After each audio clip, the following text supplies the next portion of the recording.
Boa noite a todos. Vamos continuar a nossa peregrinação no plano da salvação. Falamos ontem sobre a criação que glorifica a Deus. Nós somos criados para glorificar a Deus. A natureza, os céus proclamam a Deus. Hoje pela manhã nós falamos sobre a queda. E agora à noite nós vamos apresentar o Antigo Testamento apontando para Cristo. Eu quero finalizar hoje novamente apontando para o Salvador. Peço que vocês possam abrir suas Bíblias em Isaías, livro do profeta Isaías, capítulo de número 9.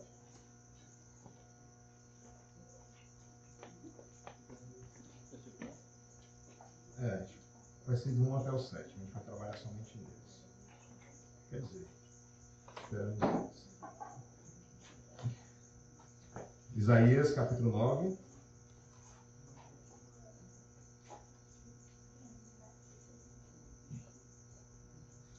Mas antes de iniciarmos, vamos orar. Pedir ao presbítero Lázaro que possa orar nesse momento, pedindo auxílio do Espírito Santo do Senhor. Oremos. Pai amado, Pai querido, nós nos colocamos diante de Ti, Senhor, como Teus filhos, Paizinho, nesse momento que vamos dedicar a Tua palavra, dando continuidade, Senhor, a essa sequência que estamos aqui, e dedicando a esse retiro, Senhor, esse momento que nos colocamos diante da Tua palavra, para que venha de confronto ao nosso coração, para que nós possamos cada vez mais ter crescimento, Senhor, e nos aproximar cada vez mais de Ti. Somos gratos porque nós não somos merecedores, mas o Senhor é misericordioso sobre as nossas vidas. Nós te agradecemos. Em nome do Teu Filho amado Jesus. Amém. Amém. Nós iremos falar agora sobre a gloriosa obra da redenção em Cristo, certo? E vamos fazer no formato de manhã. De manhã eu gostei. Todo mundo participando, comentando, tá bom? Aqui não é um culto, como se fosse um estudo. Na dúvida, comentários, a gente vai conversando. Certo? Certo. Certo? Que bom, gente. Que bom. Só tem 2 horas. Dá tempo. Gente, deixa eu falar primeiro do contexto do profeta Isaías, certo? A gente vai perceber aí no texto que a terra ela estava aflita e sem esperança. Como assim, pastor? Como é que a terra fica aflita? Por conta do pecado, por conta da desobediência do povo de Deus, eles se encontravam aflitos. Eles não tinham uma esperança. Aqui, olhando para Isaías, eles tinham que entender a promessa que o Senhor fez lá em Gênesis 3:15. Que ele enviaria aquele que esmagaria a cabeça da serpente. E todo o Antigo Testamento aponta para o Salvador.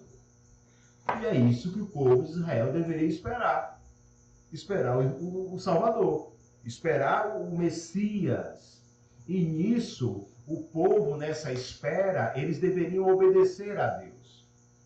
Eles deveriam viver para a glória de Deus. Estar abertos à influência divina. Mas o que eles fizeram? Experimentaram o pecado. Eles não olhavam para o Senhor.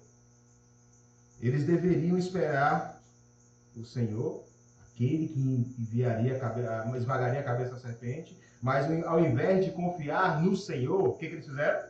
Confiar em homens. Fazendo alianças com povos pagãos. Ao invés de confiar no Senhor, eles buscavam as soluções para os seus problemas em adivinhadores. Ao invés de depositarem a confiança no Senhor, eles depositaram sua confiança no dinheiro, nos tesouros. Ao invés de confiar no Senhor, ao invés de cultuarem ao Deus verdadeiro, o que eles fizeram? Eles cultuaram, idolatravam objetos. Eles não tinham a paciência de esperar ao Senhor. Ao invés de confiar no Senhor, no Deus verdadeiro, eles buscavam a solução para os seus problemas, as soluções para as suas aflições em coisas. Mas aí, volte aí para o versículo 1. E novamente eu não vou ler todo, tá bom? A gente vai lendo e vai explicando, certo? Versículo 1 diz o quê? Mas para a terra que estava aflita, não continuará a obscuridade. Deus promete isso. Essa terra aflita, sem esperança, de um povo vivendo, pecando deliberadamente, sem olhar para o Senhor envia o profeta Isaías e diz, a terra que está aflita, ela não vai continuar na obscuridade. Deus promete isso. E ele já tinha prometido o Messias. Agora ele fala que a luz iria brilhar ao meio de um povo que preferia ídolos. A luz iria brilhar para um povo que não estava nem aí para o Senhor. Que diante da sua aflição, eles corriam para um lado e para o outro, mas buscando soluções terrenas, soluções humanas. O povo sem esperança e na obscuridade. E quando a gente percebe no texto, em toda a Bíblia, sempre tem a relação da luz e das trevas, da obscuridade e da luz. E eu quero trazer uma ilustração para esse texto, lá em Efésios, capítulo 4, versículo 17 ao 19. Deus promete acabar com o fim da obscuridade. E aqui eu vou mostrar um exemplo para vocês. Quem são essas pessoas que vivem na obscuridade? Certo? O texto aí diz, versículo 17. Isto, portanto, digo e no Senhor testifico que não andeis como também andam os gentios. Paulo exortando aos Efésios. Não ande como os gentios. Não ande como os ímpios. Por quê? Ele vai dizer. Porque eles andam na vaidade dos seus próprios pensamentos. Entendo que eles estão caminhando errado, estão caminhando para o inferno, mas são vaidosos. E na nossa vida é desse jeito. Muitos ímpios acham que você seguir as Escrituras, você é um bobo. Como é que pode se acreditar num livro que foi escrito há bastante tempo? Só que esses são vaidosos nos seus próprios pensamentos. Estão indo para o inferno com seus próprios pensamentos. E o texto continua. Eles são obscurecidos de entendimento, alheios à vida de Deus. Por quê? Por causa da ignorância em que vivem, pela dureza do seu coração, os quais, tendo se tornados insensíveis, se entregaram à dissolução para com avidez cometerem toda sorte de impureza. Ou seja, esses que têm a mente, o pensamento obscurecido, eles são alheios à palavra de Deus. Eles são insensíveis à palavra de Deus. Ao ponto de que, para quem tem o Espírito Santo de Deus, se essa pessoa comete um erro, o Espírito Santo faz com que ela entenda que ela é culpada e ela peça perdão, Senhor, me perdoa. Mas o ímpio não. O ímpio, se ele pecar, para ele está bom. Um exemplo, um jovem que tem várias namoradas, eu sou famoso, eu tenho fama de ser um mulherengo. Percebe que eles são insensíveis à palavra? Eles são, pelo contrário, eles têm fama em ir contra a palavra de Deus. Por quê? Porque eles são alheios à palavra de Deus. E esse é o mesmo povo que estava alheio à palavra de Deus aqui no profeta Isaías. E é por isso que quando Paulo fala aos Efésios que esses têm a mente, o entendimento obscurecido, o povo de Israel também estava com um pensamento obscurecido. Eles estavam sem esperança, era uma terra aflita. Mas Deus diz que vai acabar com essa obscuridade. Outro texto que fala sobre a questão de do pensamento obscuro é 2 Coríntios, capítulo 4, versículo 4, que diz o seguinte: nos quais o Deus deste século, ele cegou o entendimento dos incrédulos. Satanás, ele escurece, ele cegou o entendimento dos incrédulos. Para quê? Para que não resplandeça a luz do Evangelho, da glória de Cristo, o qual é a imagem de Deus. Satanás cegou o entendimento dos incrédulos para que eles não entendam do Senhor Jesus, do Evangelho do Senhor, para que eles não glorifiquem a Deus. Percebe a semelhança desse povo com o povo de Israel? Mas a promessa é que o Senhor acabaria com a obscuridade. Vamos voltar para Isaías, capítulo 1. E o que a gente vai perceber do capítulo 1, da parte B de Isaías, até o capítulo 5, é que a situação desse povo ela vai ser invertida. Certo? Percebe-se aí. Primeiro vai ser invertida que a terra que era desprezada agora se tornará gloriosa. Deus, o texto diz, continuação, Deus, nos primeiros tempos, tornou desprezível a terra de Zebulon e a terra de Naftali, mas, nos últimos dias, tornará glorioso o caminho do mar, além do Jordão, Galileia dos gentios. Percebam que o Antigo Testamento ele aponta para Cristo. E o profeta Isaías, a profecia de Isaías, ela é concretizada no Novo Testamento. Essa parte B do versículo 1, ela é concretizada lá em Mateus, capítulo 12, versículo 17. Mantenha aí, para a gente comparar com o texto. Abram aí as Bíblias, mantenha aí para a gente ver a comparação. Mateus, capítulo 4, a partir do versículo 12.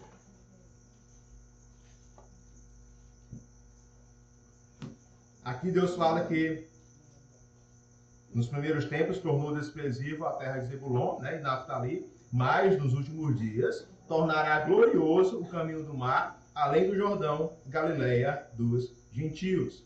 O cumprimento dessa promessa está lá em Mateus, capítulo 4, versículo 12. Vou ler para vocês. Ouvindo, porém, Jesus que João Batista, fora preso, retirou-se para a Galileia e, deixando Nazaré, foi morar em Cafarnaum, situada à beira-mar, nos confins de Zebulon e Naftali. Para quê? Para que se cumprisse o que fora dito por intermédio do profeta Isaías. Terra de Zebulon, terra de Naftali, caminho do mar, além do Jordão, Galileia dos gentios. O povo que jazia em trevas viu a grande luz, e aos que viviam na região e sombra da morte, resplandeceu-lhes a luz. A Galileia, até então, era uma terra simples. Mas ela se torna gloriosa porque a luz passaria por lá. Essa terra se tornou gloriosa porque a luz do mundo, o Senhor Jesus, passaria por lá. Entendam, e eu quero bem enfatizar isso, que todo o Antigo Testamento aponta para Cristo. Toda pregação que você vê do Antigo Testamento, o pregador tem que apontar para Cristo. E aqui podemos ver a promessa sendo cumprida. No versículo 17, aí em Mateus, nós iremos perceber a dupla conexão entre a profecia e Jesus. Olha aí. Nós vimos que primeiro ele promete a luz, a salvação, e a luz aparece na Galileia, aí depois é um cumprimento. Versículo 17 diz: daí por diante passou Jesus a pregar e a dizer: arrependei-vos, porque está próximo o reino dos céus. Lá em Gênesis disse que o Senhor enviaria aquele que esmagaria a cabeça da serpente. Isaías aponta para a luz. Agora a luz, depois de cumprir a promessa, o versículo 17 diz que o Senhor Jesus diz: arrependei-vos, porque está próximo o reino dos céus. Ele cumpre aquilo que o Antigo Testamento apontava, e a mensagem que o Senhor Jesus diz para cada um de nós é o quê? Arrependei-vos. Arrependei-vos. Aqui o Senhor Jesus chama para uma renovação moral. Para que eu e você venhamos a nos preparar para o reino do Senhor. Para habitar com Ele na mansão celestial. O reino está próximo. No sentido de que o rei está ali presente, ele seria assunto aos céus, e nós que confiamos nele, um dia esperamos a sua volta. Mas para isso, aqueles que vão habitar no céu devem se arrepender dos seus pecados e ter fé em Cristo Jesus. A luz, o povo que andava em trevas, recebe a promessa que o Senhor vai acabar com essa obscuridade, e a gente está vendo que o Senhor começa a mudar o padrão desse povo. E no versículo 2 de Isaías 9, nós iremos ver que o povo que andava em trevas viu a luz. Versículo 2 diz, o povo que... Agora vamos voltar para Isaías. Isaías 9, capítulo 2. O povo que andava em trevas viu grande luz, e aos que viviam na região da sombra da morte, resplandeceu-lhes a luz. Perceba que o texto fala, né? O povo que andava em luz viu a grande luz. Mas quem viu a grande luz foram o pessoal do Novo Testamento. Quando viram o Verbo encarnado. Aqui é o texto falando do tempo presente, no tempo de Isaías, mas apontando para o futuro, para aqueles que iriam ver a grande luz, a luz do mundo, o Salvador.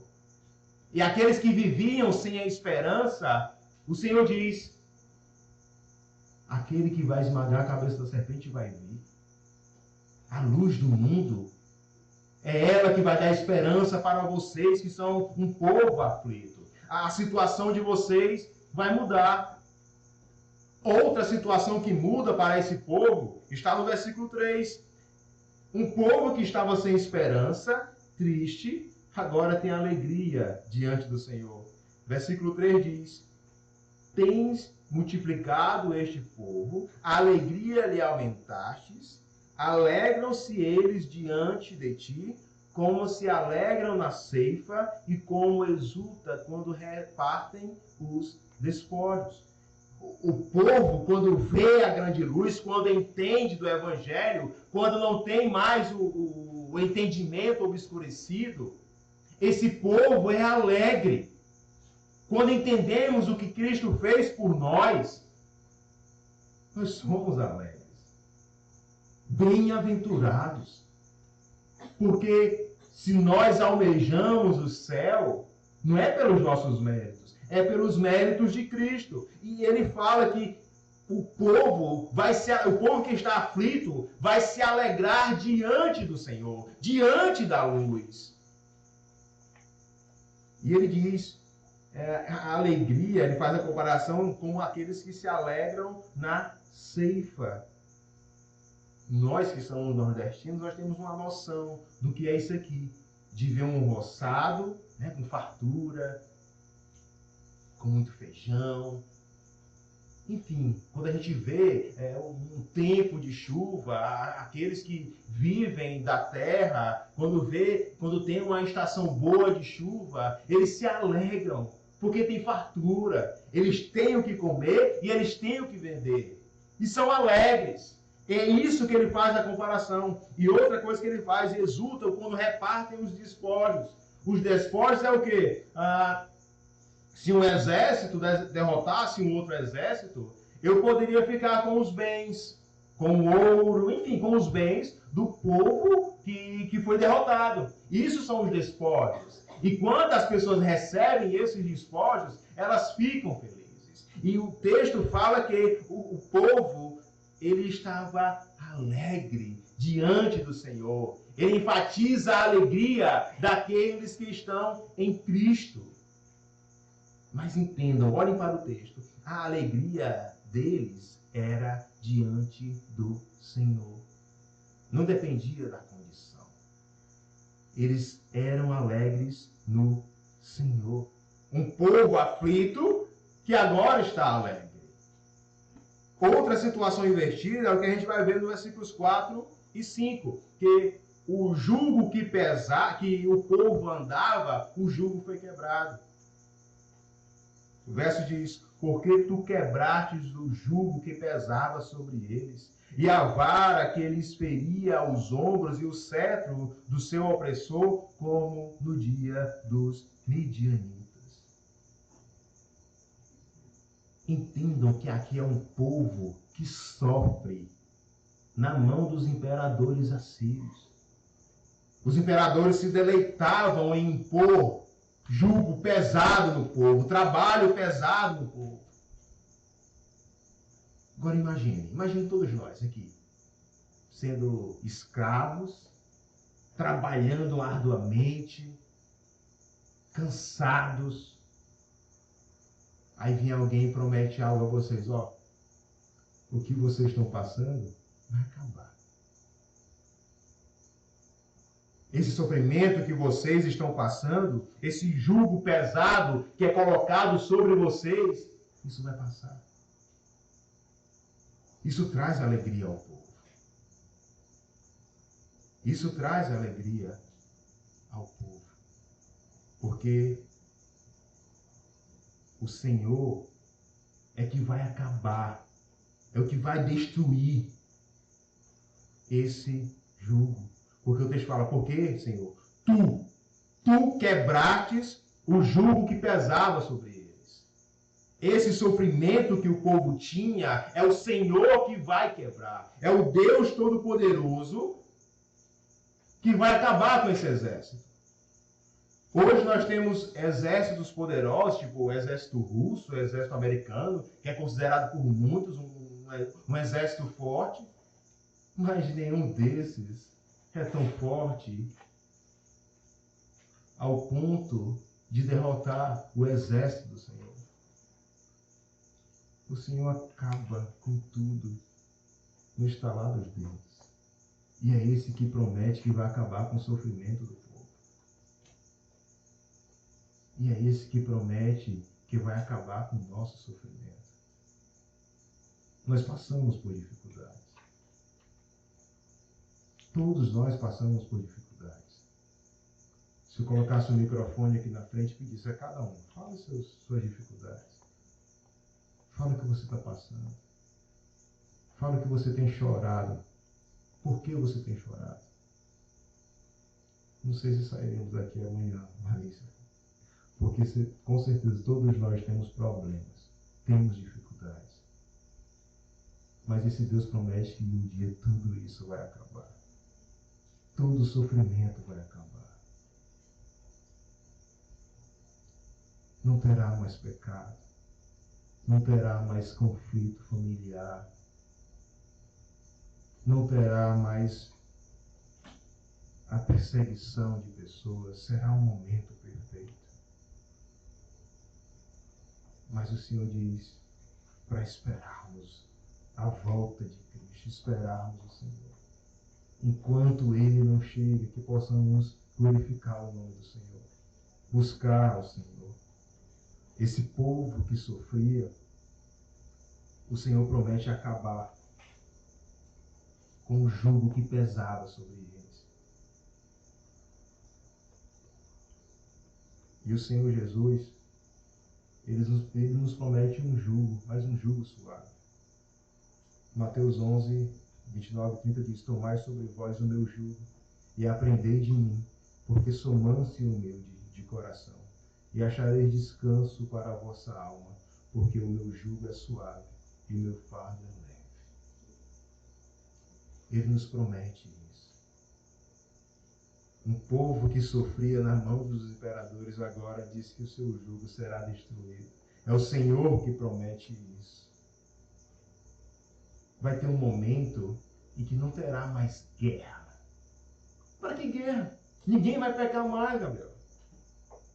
Ninguém vai pecar mais. Não vai ter mais guerra. Será um momento perfeito.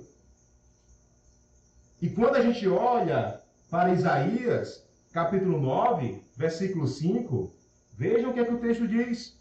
Porque toda bota que anda o guerreiro no tumulto da batalha e toda veste revolvida em sangue serão queimadas, servirão de partos ao fogo.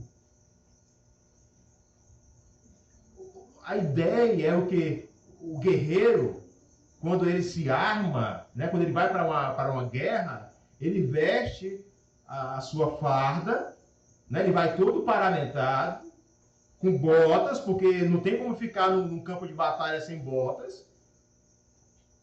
Mas isso é quando vai para uma guerra. Não terá mais guerra. Então, essas botas, essas roupas, não servirão mais. As pessoas vão pisar por cima porque não servem. Sabe quando tem época de eleição? Vamos supor que amanhã é dia de eleição. Aí tá lá o pessoal distribuindo santinhos, né? Aqueles papeizinhos. Vota em mim, vota em mim, vota em mim. Depois que acaba a eleição, já sai o resultado, aqueles papéis não servem de nada. Não é isso? Aí você chega na frente da escola, tá toda suja. O pessoal pisa em cima, porque não serve. Você já voltou, já acabou o horário da eleição. É isso que o texto fala. A roupa, as vestes, a bota que os soldados vestem na batalha não servirão mais. Por quê? Porque o Senhor promete o Salvador. Aquele que vai trazer a paz plena.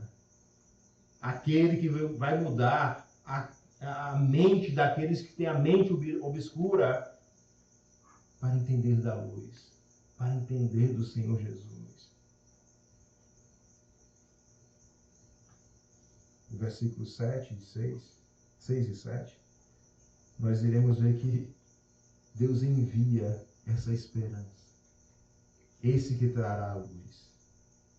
E ele traz características desse Senhor que nos dá essa esperança. O texto diz, versículo 6, porque um menino nos nasceu, um filho se nos deu. Perceba que essa primeira oração, né, fala da humanidade de Cristo. Porque um menino nos nasceu, é humano.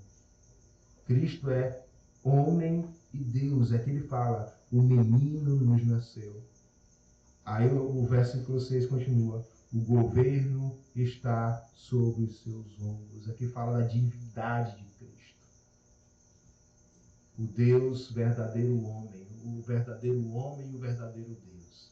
Aqui, apontado por Isaías, aquele que esmagaria a cabeça da serpente, aquele que traria luz para um mundo aflito, um mundo sem esperança. É esse menino que vai governar, e o governo está sobre os seus ombros. Ele é o Rei dos reis, o Senhor dos senhores. Hoje nós temos reis em alguns países, mas vai chegar um tempo em que o rei verdadeiro, reinará completamente. O Deus, o maravilhoso conselheiro, como o texto diz. O Senhor Jesus é o maravilhoso conselheiro. É Ele que tem sabedoria para governar. O texto diz que Ele é o Deus forte, é o Rei Supremo, é o Rei Onipotente. Ele é o Pai da eternidade. A paternidade da pessoa é declarada como eterna.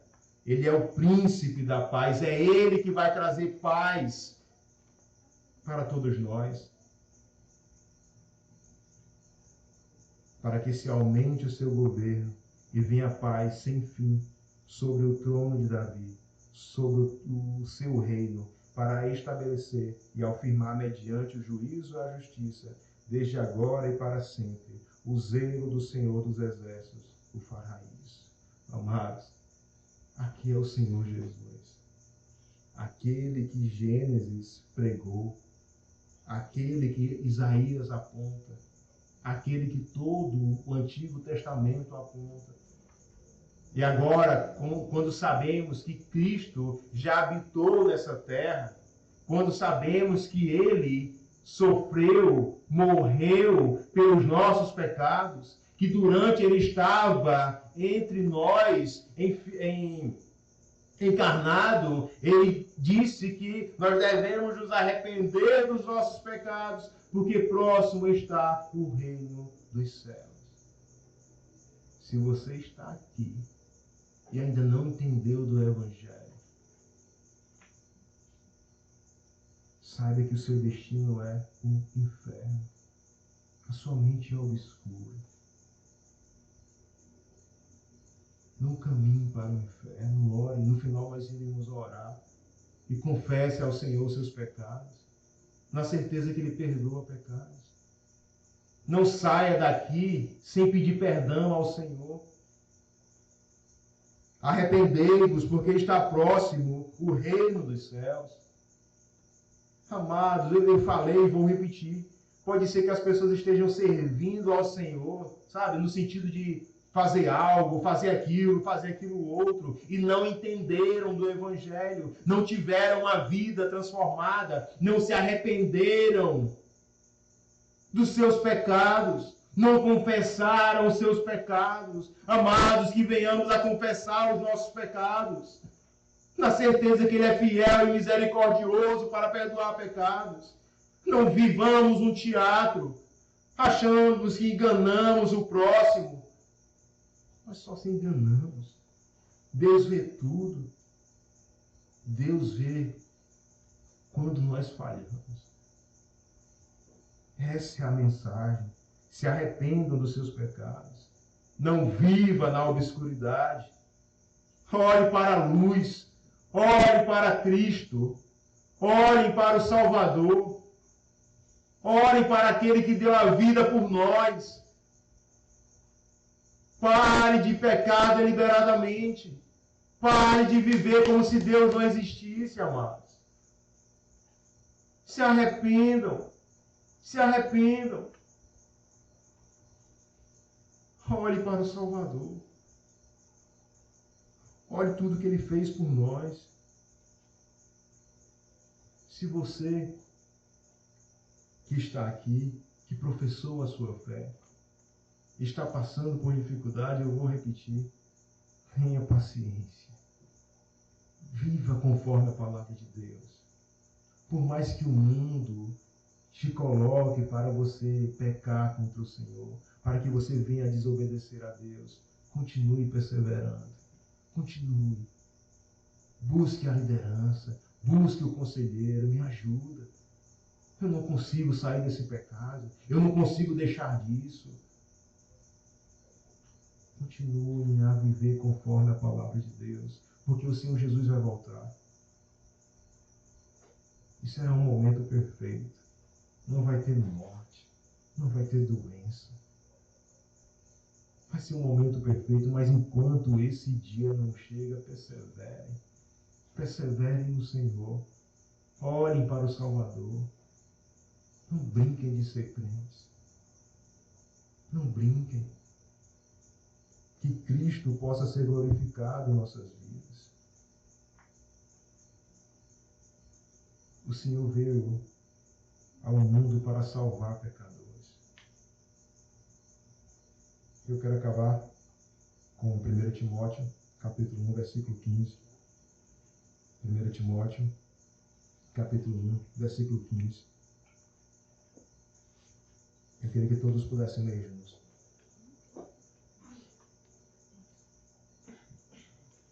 Ok? Fiel.